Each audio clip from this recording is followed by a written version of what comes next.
हमारे हमारे साथ साथ काफिर नाम से काफिर। हैं जो, उनको ले लीजिए। जी। जी। जी, मेरा क्वेश्चन ये है कि जैसे अल्लाह की नज़र में एक काफ़िर और एक मुसलमान में क्या फ़र्क है? मतलब जैसे एक काफ़िर पैदा होता है, हिंदू है, क्रिश्चियन है, किसी भी धर्म का है, तो वो भी खाता-पीता है, बड़ा होता है, मर जाता है, उसको बीमारियाँ होती हैं, उसके सब कुछ जो भी होता है उसको एंड लाइफ में जो होता है। एक मुसलमान को भी वही होता है, पूरी लाइफ में वो भी परेशानियाँ और अच्छी चीज़ें, अच्छा वक़्त, बुरा वक़्त सब कुछ चलता है। तो फ़र्क क्या है? मतलब अल्लाह की नज़र में कहाँ पे मुझे फ़र्क आया कि मुसलमान होने पे मुझे बीमारियाँ नहीं लग रही या मुझे खाना ज़्यादा मतलब क्या मतलब उसमें क्या एडवांटेज है? क्योंकि जैसे कुरान हमारे मैंने करीम देखा ने कि आपके इस सवाल का जवाब दिया है। जी, अल्लाह ताला कहता है कि इन्ना खलकनाकुम मिन ज़करिन व उनसा वजअलनाकुम शुऊबन व क़बाइल लितआरफू इन्न अक्रमकुम इंदल्लाहि अतकाकुम। कि ए लोगो, और इसमें ये नहीं कहा कि ए मुसलमानों या ए काफिरों, ए लोगो, हमने तुम्हें एक मर्द और औरत से पैदा किया है और तुम्हें कौमों और कबीलों के अंदर बना दिया ताकि तुम एक दूसरे का को पहचान सको। यहाँ तक तो सब बराबर है। जिस तरह पैदा हुए खाते हैं, कबीलों में हैं, कौमों में हैं, अलग अलग कौम, अलग अलग कलर, अलग अलग जबानें, सब बराबर, कोई इस्लाम कुफर का कोई फर्क नहीं है। और यहाँ से आता है इन अक्रमकुम इंदल्लाहि अतकाकुम। अब तुम में जो सबसे ज्यादा मुअज्जज यानी ऑनर्ड रिस्पेक्टेड अल्लाह की नजर में है, तो वो है कि जिसमें सबसे ज्यादा खुदा का खौफ और डिसिप्लिन हो। तो अब एक आदमी यहाँ के निज़ाम में रह रहा है और खुदा के अहकाम को, खुदा के जो जो गाइड, जो खुदा ने जो हुक्म उसको दिया है, जिस तरह जिंदगी उसको गुजारनी है उसी तरह वो गुजार रहा है, तो वो अल्लाह ताला की नज़र में एक रिस्पेक्टेड है। अब आप ये देखें कि मसलन इंडिया में आप रहते हैं तो आप फखरिया ये कहते हैं कि I am a law abiding citizen, कि मैं लॉ पर चलने वाला, कानून को मानने वाला शहरी हूँ, मैं टैक्स पे करता हूँ। तो यहाँ से आप ये यानी फूला नहीं समाता एक इंसान जब आदमी ये कहता है कि I am a law abiding citizen. क्यों? इसलिए कि जब आप लॉ अबाइडिंग हैं तो आप फिर एडमिनिस्ट्रेशन की नजर में मुअज्जज हैं, मोहतरम हैं। तो ऐसे ही अल्लाह की नजर में मुअज्जज वो है जो लॉ अबाइडिंग है। अब मुझे बताइए कि लॉ अबाइडिंग होना कोई गलत काम है तो ठीक है, उसको बता दीजिए, और अगर अच्छा काम है तो बात साबित हो गई। नहीं प्रैक्टिकली अल्लाह ने तो कभी कोई कोई गुंजाइश नहीं छोड़ी, मतलब कोई डिफरेंस नहीं छोड़ा बीच में, अगर काफिर और मुसलमान ये प्रैक्टिसिंग करना अलग पद्धति, दूसरे की पूजा पद्धति अलग है, सब धर्म स्टाइल अलग है, वो ठीक है, मगर अल्लाह की तरफ से नेचुरली जो जैसे बारिश होती है, धूप होती है, छाँव होती है, सबके लिए वो बराबर है, सबके सब लिए कुछ। बराबर है और ये लॉज ऑफ नेचर के ताबे है। ऐसा जरूरी नहीं है कि एक जगह मुसलमान रहेंगे तो सारे के सारे खुशहाली होंगे और काफिर सारे के सारे बदहाली बिल्कुल, होंगे। अगर ऐसा हो बिल्कुल। जाए तो फिर कोई काफिर ही ना बचे, सारे मुसलमान हो जाए। तो बिल्कुल वही तो मैं पूछ रहा हूँ कि तो अल्लाह की नज़र में तो सब एक एक जैसे ही होते हैं और होना भी चाहिए। तो नेचुरली सब मुझे तो लोग कोई एक फ़र्क जैसे नहीं हैं। नज़र आया। हाँ, नेचुरली सब एक जैसे हैं। और आप इस दुनिया के अंदर अगर तरक्की करते हैं तो अपनी मेहनत से करते हैं, इसलिए नहीं करते कि आप मुसलमान हैं। बिल्कुल, आप इसलिए बिल्कुल, तरक्की, आप अगर नीचे जाते हैं तो इसलिए नहीं जाते कि आप काफिर हैं। एक मुसलमान भी बिल्कुल। नीचे गिर सकता है अगर वो मेहनत वही ना करे, फ़र्क और एक कहाँ आ रहा है मुसलमान फिर? भी ऊपर जा सकता है अगर वो मेहनत करे, और यही रूल काफिर के लिए है, गैर मुस्लिम के लिए है। पॉइंट ये बिल्कुल तो है कि हुँ। खुदा की नजर में लॉ अबाइडिंग ही मुअज्जज और मोहतरम है, वही रिस्पेक्टेड है। और उस ये इस चीज का इजहार बाज मर्तबा दुनिया में हो जाता है, जरूरी नहीं है, बाज मर्तबा हो जाता है, और आखिरत में तो होगा ही होगा। अब आखिरत की कहानी तो बहुत अलग है, उसमें तो झोल-मटोल है, क्या नहीं वो तो नहीं, कोई भगवान झोल जाने। नहीं है, वो आपको नहीं नहीं। लगता है, वो आपको लगता है झोल है। एक मुसलमान को अब नहीं देखो लगता है, मेरे यानी को जो नहीं पक्का लगता कि मोमिन है उसको देखिए नहीं लगता है। मैं जाहिर सी मुझे बात तो है ये कि साफ-साफ लगता है। एक मिनट, काफिर साहब, मुफ्ती साहब को बोलने दीजिए। बोलिए, हाँ, फिर बोलिए। आप। आप ये कह रहे हैं कि जी आखिरत की कहानी में झोल है, तो भाई फिर अगर यही बात है तो फिर अगले जन्म की कहानी में भी झोल ही है। आपने अगला जन्म अपना देखा तो है नहीं, ठीक है, उसमें भी झोल मानी है। और अगर आप ये कह रहे हैं कि नहीं मैं तो सिर्फ अगर आप उसमें भी झोल मान रहे हैं कि नहीं, इंसाफ का तकाजा यह है कि आखिरत की कहानी में भी झोल है और अगले जन्म की कहानी में भी झोल है, तो चलो मैं थोड़ी देर के लिए मान लेता हूं कि आप बड़े मुंसिफ हैं। लेकिन फिर आप ये कह रहे हैं कि भाई मैं तो सिर्फ देख कर ही किसी चीज को मानूंगा, चूंकि अगला जन्म किसी ने नहीं देखा तो उसको मैं नहीं मानता। तो क्या आप ये कह रहे हैं? नहीं, मेरे हिसाब से है कि अगर मैं अच्छे कर्म करता हूँ तो मुझे, अगर मेरा जो अगला जन्म है, मैं उसके लिए कभी भी इतना कभी कंसर्न नहीं हुआ कि मेरा अगला जन्म नहीं, क्या वो होगा कंसर्न, या मैं वो अलग जन्नत बात है कि जाऊंगा या हम कहाँ कंसर्न जाऊंगा, नहीं मुझे वो हुए। फर्क ही मुझे नहीं ये है। बताइए कि अगले जन्म में झोल है या नहीं है, बिल्कुल झोल अगले है। जन्म की कहानी में? बिल्कुल झोल है, कुछ नहीं है, कुछ झोल पता है, ही नहीं किसी कुछ को, नहीं है, कुछ नहीं, किसी ठीक ने है, देखा ही नहीं आज तक चले। उसका कुछ अच्छा, वो क्यों नहीं पता? चूंकि आपने देखा नहीं, राइट? कोई आया ही नहीं आज तक, कोई मतलब कुछ है ही नहीं हाँ, ना मतलब इसका कुछ। कोई आपने नहीं देखा ना, दैट्स द पॉइंट, बिल्कुल बिल्कुल। है ना? हाँ तो क्या आप सिर्फ उसी वक्त किसी चीज पर यकीन रखते हैं जब उसको देखते हैं? नहीं, इसमें ये ऐसा कुछ नहीं है, बट जो अभी तो आपने कहा हकीकत, कि मैं इसलिए बिल्कुल इसलिए था। झोल है चूंकि मैंने देखा नहीं। इसका मतलब नहीं देखना देखना आपके भी नहीं, नजदीक और दलील है, नहीं बुनियाद वो है। उसमें नहीं जाऊंगा कि आपने ये नहीं देखा वो नहीं देखा, बट मेरे को नहीं, जो उसमें लगता है जाना कि पड़ेगा भाई। आप अगर 10 चीजों तो को फिर बगैर देखे यकीन कर अभी रहे हैं, तो मेरा फिर क्वेश्चन ये था कि अगले जन्म ही को क्यों अलग कर दिया, आखिरत को क्यों अलग कर दिया? उसमें भी यकीन करें। नहीं चलो मैं यकीन नहीं करता हूँ, बट फिर मेरे को फिर उसमें भी बहुत क्वेश्चन है कि अल्लाह फिर हूरे देगा, इसमें तो फिर मुझे टोटल वो लगता है नहीं, कि मतलब हूरे देगा तो ये हूरे, अगरचे हूरे अगरचे ये नॉट सवाल गुड दूसरा थिंग। है, यानी आप डाइवर्ट कर देंगे गुफ्तगू को। हम जी उसूली तौर पर, मैं इसका भी जवाब दे देता, लेकिन मैं इसका I choose not to answer that.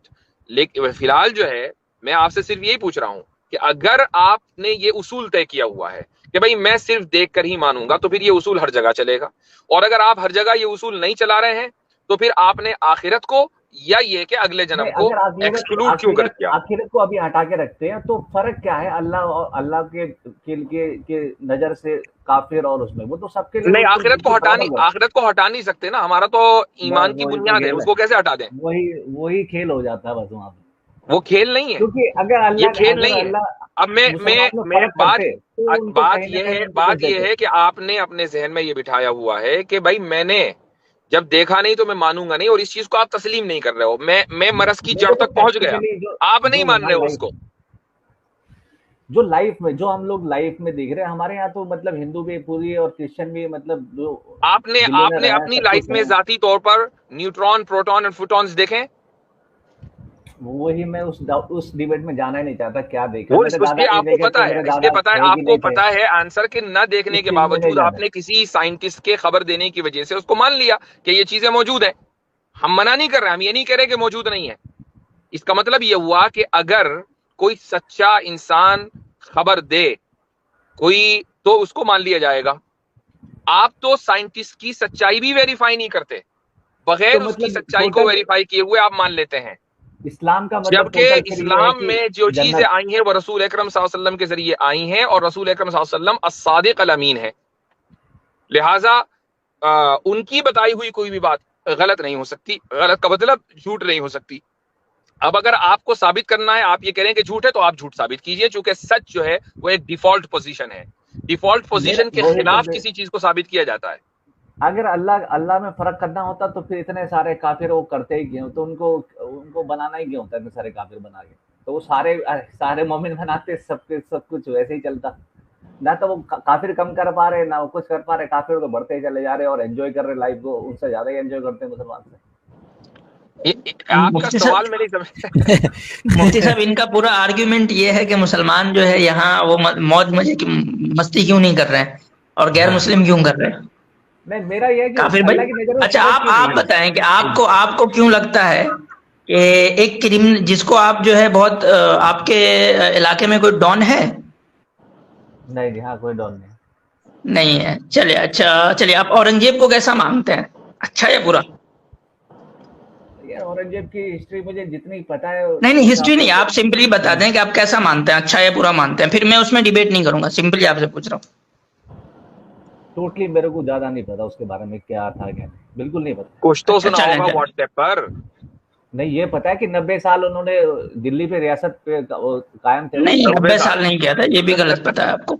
ये पता था कि भाई अपने भाइयों को मार के और काट पीट के आप वो ये बताएं कि वो आपके नजर में अच्छा है या बुरा है, यानी कि उसकी जिंदगी मौज यार वाली होनी वही तो चाहिए या कह दुख रहा वाली होनी चाहिए आपके अकॉर्डिंग? हूँ। देखिए उनके हिसाब से जो जिंदगी उन्होंने जी, नहीं नहीं, आपके अकॉर्डिंग, आपके हिसाब से आप जज कर रहे हैं ना कि अरे यार मुसलमान तो यहाँ मौज मस्ती कर नहीं रहे, तो इनका तो मेरा सच्चा क्वेश्चन खुदा, वो सच्चा है दीन कि है कहाँ से? मेरा क्वेश्चन ये है कि फर्क कहाँ है अल्लाह की नजर में एक काफिर और एक काफिर और मुसलमान के बीच, सब कुछ वो बराबर सबको देता है, अच्छा, एक तो बात बताइए, एक फर्क बात कहाँ से आ बताइए, गया। आप स्कूल गए कभी? बिल्कुल गए। कहाँ तक पढ़ा है? मैं इंजीनियर हूँ। इंजीनियर है, तो आपने बहुत ज्यादा एग्जाम्स भी दिए होंगे, बहुत सारे दिए होंगे अपनी जिंदगी में, बिल्कुल बिल्कुल। ठीक है? तो रिजल्ट आने से पहले पहले टीचर फर्क करता है कि यार ये बहुत कामयाब स्टूडेंट है, ये बिल्कुल नाकारा है, इसके तो रोजाना पिटाई होनी चाहिए, और ये बिल्कुल फेल होगा, जिंदगी में कुछ नहीं कर पाएगा। अगर वो टीचर ऐसा है तो पार्शियल है, वो गलत, वो टीचिंग पोजीशन के ऊपर गलत बिठा दिया गया। अब लेकिन जिसको जब जो तक पढ़ा रहा है रिजल्ट उसको ना आए, करना होता ही है। जब तक रिजल्ट ना आए तब तक के तो सब बराबर है ना। वो लेक्चर देगा तो सबको बराबर देगा, टाइम देगा तो सबको इक्वल देगा, स्कूल के रिसोर्सेज सब इक्वल इस्तेमाल करेंगे। लेकिन रिजल्ट आने के बाद जो कामयाब है उनके क्या कहने, और जो नाकाम है उनके क्या कहने। रिजल्ट क्या चीज है, मतलब रिजल्ट क्या है, मुझे क्या करना है, मतलब तो मुझे ये तो समझना है तो रिजल्ट क्या है। ये उसूल आपको बता दिया कि आप अगर इस दुनिया में चाहते हैं कि इस दुनिया में काफिर और मोमिन के दरमियान फर्क होना चाहिए, तो आप ये कह रहे हैं कि स्कूल में एग्जाम से पहले जो एग्जाम में कामयाब होगा उसमें और जो नाकाम होगा दोनों के दरमियान फर्क होनी चाहिए और पार्शियलिटी होनी चाहिए। तो फिर तो ऐसा स्कूल बेकार का, वहां क्यों मुझे जाए तो ये आदमी। लगता है कि अल्लाह की नज़र में सब बराबर है और होने भी चाहिए बाकायदा, क्योंकि अल्लाह ही सब कुछ सबको देखभाल करता है। अगर मैं ठीक हो जाता हूँ बीमारी से तो भगवान की और अल्लाह की देन से ही ठीक होता हूँ। ठीक हाँ है, तो वहां का भाई खाना पीना चलता है तो ये अल्लाह ताला ने कब कहा कि काफिरों को सहूलत नहीं मिलेगी और मोमिनों को मिलेगी। बिल्कुल सहूलत काफिर का देने फंडा में होना और ही इस नहीं चाहिए ना। कायनात के रिसोर्सिस के लिए अल्लाह ताला ने मुस्लिम और गैर मुस्लिम के दरमियान कोई तकसीम भेदभाव नहीं रखा, सब बराबर हैं।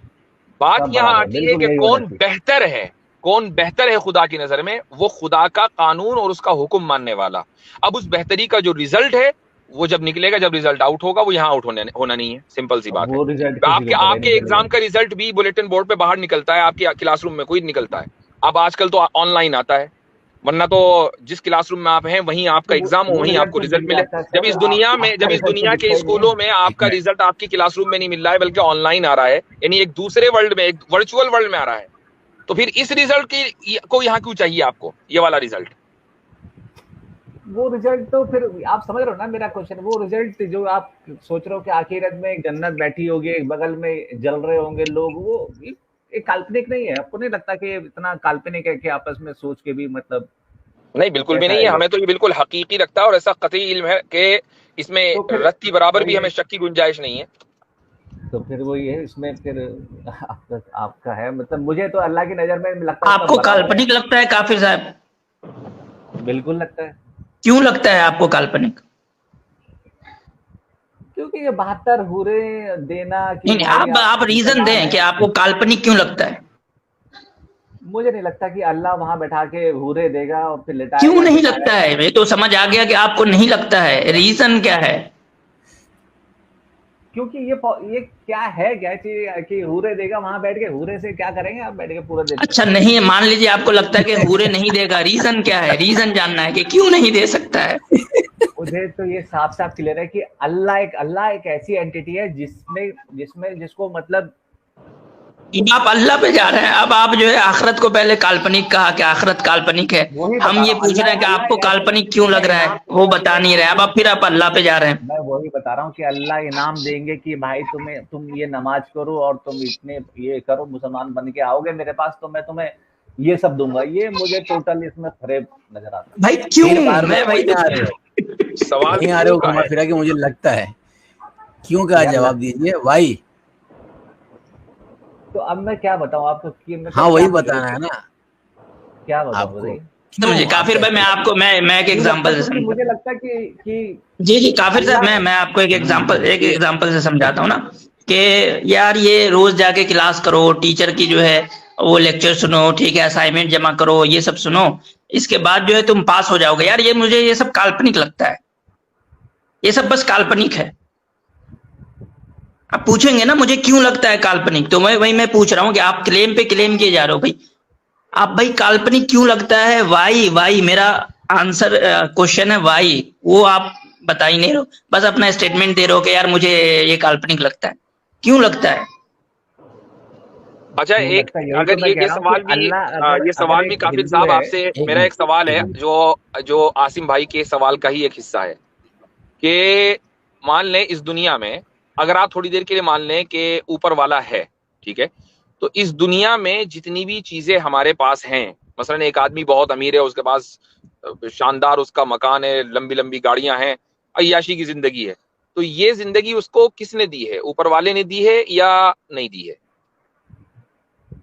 अगर ये ऊपर वाला है तो अगर मैं तो बिलीव करता हूँ ऊपर वाले, मुझे कोई डाउट नहीं है। तो ये मैं वाली जिंदगी ऊपर वाले ने दी है उसको? दी है। अच्छा, तो जब वो इस दुनिया में वो अय्याशी वाली जिंदगी दे सकता है कि जिसमें आदमी ऐशो इशरत में है, बड़े सुकून से है, तो मरने के बाद दूसरी दुनिया में क्यों नहीं दे सकता भाई? यहाँ पे कुदरत और वहां पे कुदरत नहीं, यहाँ पे हकीकी वहां पे काल्पनिक, ये डबल स्टैंडर्ड क्यों? हमारा फंडा वही तो मैं कह रहा हूँ ना कि हमारे फंडे में ये होता है कि अगर जैसे आपके ने जैसे कर्म किए हैं तो वैसे ही आपका जन्म हो जाएगा, ठीक है। मतलब ये वहां पे बैठा के खिलाना पिलाना, अभी तो आपने अगले जन्म को कहा झोल है। झोल तो है उसमें, मतलब मेरा जो तो फिर कर्म की बात ही खत्म हो गई। जब अगला जन्म झोल है, वो होने का ही नहीं, तो अच्छे बुरे कर्म करने की जरूरत ही क्या है? आराम से रहो। हाँ, तो जब अगर जैसे फिलोसफी जो है, आपको कर्म तो करने ही पड़ेंगे ना कि आप नहीं, क्यों करने पड़ेंगे जब आगे कुछ होना ही नहीं है, अगला जन्म होना नहीं है, क्यों करने फिर अच्छे कर्म?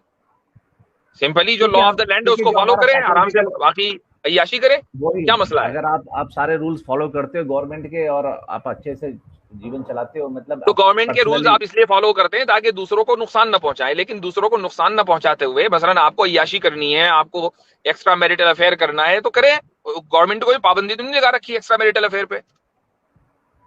नहीं करें तो, मगर उसमें अगर तो अब इसमें अच्छे कर्म की क्या बात आ गई? जब अगला जन्म झोल है तो क्यों करे एक आदमी अच्छा कर्म और क्यों बुरे कर्मों से डरे? वो तो झोल है ना। इसलिए डरना चाहिए क्योंकि अगर मैं देखो, मेरा तो फिलोसफी अगले जन्म में है और है, उसमें कोई डाउट नहीं। मैं ये नहीं कह रहा झोल अच्छा, है, अब उसमें डाउट नहीं है मुझे, अब ये अगले जन्म पे डाउट नहीं है। वाह भाई वाह, कैसे रिवर्स मारा भाई आपने एकदम। क्या बोलते हैं उसको? इसको बोलते हैं हाइपोक्रेसी की सीमा होती है। लोग कह रहे हैं कि वो वाली सीमा नहीं जो आजकल चल रही है। ये देखिए, आप लोग कह रहे हैं कि अच्छे कर्म करो, अच्छे कर्म करने से तो बेटर बनेगा ना आदमी, चाहे वो मुसलमान हो चाहे वो। आप सवाल का जवाब नहीं दे रहे मेरे भाई। नहीं, अच्छे कर्म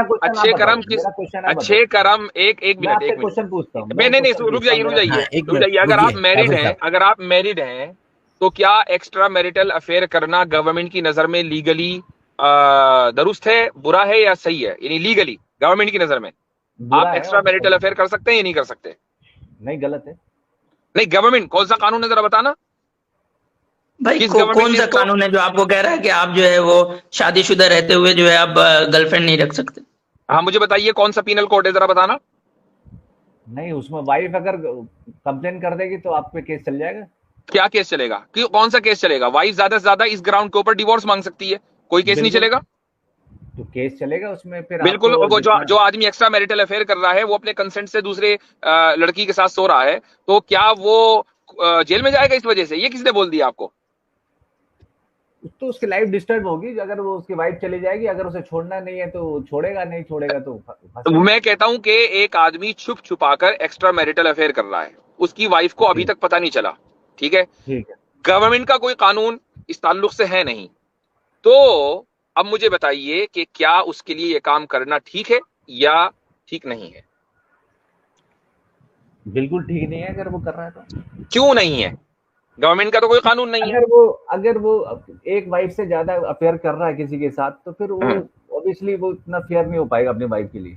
नहीं, वो फेयर है। वो उसकी वाइफ को तो पता ही नहीं चल रहा है ना, उसके अपनी वाइफ के सारे हुकूक अदा करता है, जो भी उसकी जिम्मेदारी वो पूरी करता है। व्हाट डू यू मीन कि फेयर नहीं हो पाएगा? फेयर है, जनरली नहीं हो पाता है क्योंकि अगर अच्छा दूसरी बात ये कि फेयर होना ना होना तो वाइफ को पता चलेगा ना कि ये मेरे साथ फेयर नहीं है। वाइफ को तो पता ही नहीं है कि वो एक्स्ट्रा मैरिटल अफेयर में मुलव्विस है।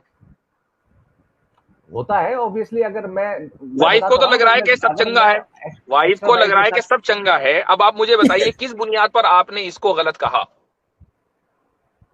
मैं इसलिए कह रहा हूं क्योंकि अगर एक से ज्यादा वो शादी या एक से ज्यादा अफेयर कर रहा है किसी के साथ, तो वो ऑब्वियसली चीट कर रहा है किसी के साथ। तो वाइफ को पता नहीं है ना अभी उसके साथ चीट हो रहा है, अभी वाइफ को चीटिंग पता नहीं चली। तो आप झूठ तो बोलोगे, आप ये काम कर रहे हैं बुलाना, आप जा रहे हो कहीं पे, कुछ तो झूठ बोलोगे ना ऑब्वियसली उसके साथ। पूरा टाइम भाई नहीं दे पा रहे हो भाई। मिसाल के तौर पर आप एक इंटरनेशनल ट्रिप पर गए, ठीक है, वहां पर आपकी आंखें चार हो गई थाईलैंड में, और वहां आपने जो है एक रात गुजार ली। अब नहीं बता रहे आप अपनी बीवी को, ठीक है। तो मुझे बताइए कि ये ठीक है या ठीक नहीं है? कोई कानून इसके ऊपर नहीं है, अगर कानून कुछ नहीं है तब तो वो उसको कोई फर्क नहीं पड़ता। ठीक है, ये बिल्कुल ठीक, अच्छा कर्म हुआ, ये कर्म खराब हुआ क्यों अगर हुआ? आप धर्म के अनुसार जाते नहीं नहीं, क्यों हुआ? आपके एतबार से पूछ रहा हूँ, धर्म तो आपका है ही नहीं ना, उसमें तो झोली है। आपके एतबार से बताए कि ये कर्म ठीक है। मैं तो धर्म मानता हूँ ना, मैं ये थोड़ी ना कह रहा हूँ कि मैं धर्म ही नहीं मानता, मैं तो धर्म मानता हूँ। अगला जन्म भी मानते हैं? अगला जन्म इन द सेंस कि कर्म के बेस पे। हाँ, अगले जन्म में झोल मानते हैं अभी या नहीं मानते? अगले जन्म में मानता हूँ। झोल मानते हैं? नहीं, अगला जन्म में तो मैं मानता हूँ कि अब मैं झोल नहीं मानता हूँ। तो अगले जन्म में झोल नहीं है, लेकिन आखिरत में झोल है। देखा दोनों में से किसी को नहीं, ये है। अब इसको अब कहा जाएगा हिपोक्रेसी की भी सीमा होती है। चले काफिर भाई वो ये बहुत मानने वाली एंटरटेन कर बात है, दिया आपने। आप उसको मानो, हम इसको मानते हैं, बट मेरा क्वेश्चन ये सब नहीं था। मेरा क्वेश्चन ये था कि अल्लाह की मेरे नज़र ख्याल से में एक मिनट, इस लाइफ में आपको काफी वक्त दे दिया गया है और आपने कहा इंजीनियर में आप, लेकिन गुफ्तगू करके नहीं लगा आपसे, तो मेरे ख्याल से अब दूसरों को मौका देते हैं और आगे बढ़ते हैं। काफी हद तक आपसे बात हो गई काफिर भाई, ठीक है? चलें, जी जी, कोई दिक्कत बहुत बहुत बट शुक्रिया। ये इंजीनियर वाला नहीं लगा, ये कैसा कमेंट था यार इसमें। चलो कोई बात नहीं, होंगे आप, ठीक है? चले, आपकी बातों से नहीं लगा। चले, इजाजत तलब करते हैं आपसे।